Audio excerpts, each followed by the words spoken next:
জাহাঙ্গীরনগর বিশ্ববিদ্যালয় দেশের সবচেয়ে বড় আবাসিক ক্যাম্পাস এটি।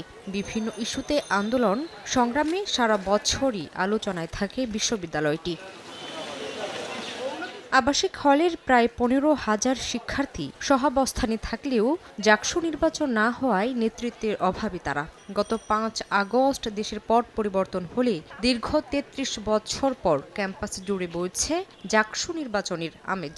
হল, ক্যাফেটেরিয়া এবং টং চায়ের দোকানগুলোতে নির্বাচন নিয়ে শিক্ষার্থীরা মেতেছেন খোশ গল্পে।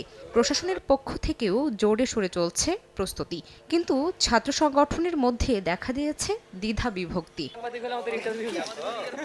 বৈষম্য বিরোধী ছাত্র আন্দোলন ও ইসলামী ছাত্র শিবিরের নেতারা দ্রুত নির্বাচন সম্পন্নে তৎপর। বিশ্ববিদ্যালয় প্রশাসন অতি দ্রুত দুইটা বিষয়কে মাথায় রেখে বেসিক সংস্কার এবং যারা আসলে হামলার সাথে জড়িত ছিল গণ অভ্যুত্থানে তাদেরকে জাকসুর সকল ধরনের কার্যক্রমের বাইরে রেখে স্থগিত করে প্রশাসন আসলে চাইলে জাকসুটা করতে পারে। যদি জাকসুটা হয় তাহলে সাধারণ শিক্ষার্থীদের যে সমস্ত অধিকার আছে এইগুলো খুব সহজেই প্রশাসনের কাছে তুলে ধরা সম্ভব হবে। তবে ছাত্রদল, সাংস্কৃতিক জোট ও বাম সংগঠনের ছাত্র নেতারা বলছেন, সব অংশীজনের সঙ্গে আলোচনা, গঠনতন্ত্র সংস্কার ও ভোটার তালিকা পুনর্মূল্যায়ন সহ লেভেল প্লেইং ফিল্ড তৈরি না করে জাকসু নির্বাচন গ্রহণযোগ্য হবে না। গঠনতন্ত্র সংস্কার সহ অনেকগুলো দাবি আমরা জানিয়েছি। সেই দাবিগুলো মেনে নিয়ে বিশ্ববিদ্যালয় প্রশাসন দ্রুততম সময়ের মধ্যে জাকসু নির্বাচনের আয়োজন করবে বলে আমরা বিশ্বাস করি।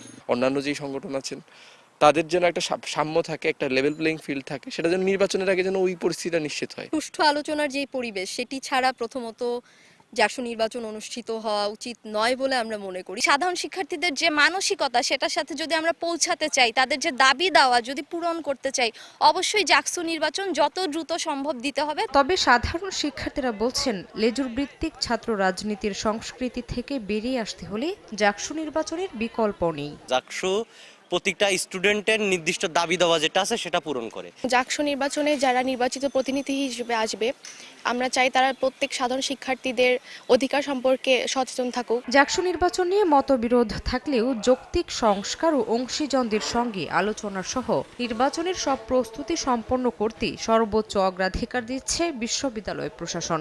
গঠনতন্ত্রের যে এখতিয়ার আছে নির্বাচন কমিশন কিন্তু ডিটেইলস তফসিল ঘোষণা করবে এবং সেখানেই আবার ভোটার তালিকা থেকে ধরে নির্বাচনী যে বিভিন্ন স্টেপ আছে সেই স্টেপগুলো উল্লেখ থাকবে সেই ডিটেইলস তফসিলে। জাহাঙ্গীরনগর বিশ্ববিদ্যালয় প্রতিষ্ঠার পর এ পর্যন্ত ৮ বার ছাত্র সংসদ নির্বাচন হয়।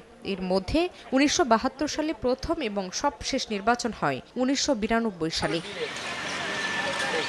সময় সংবাদ, সাভার।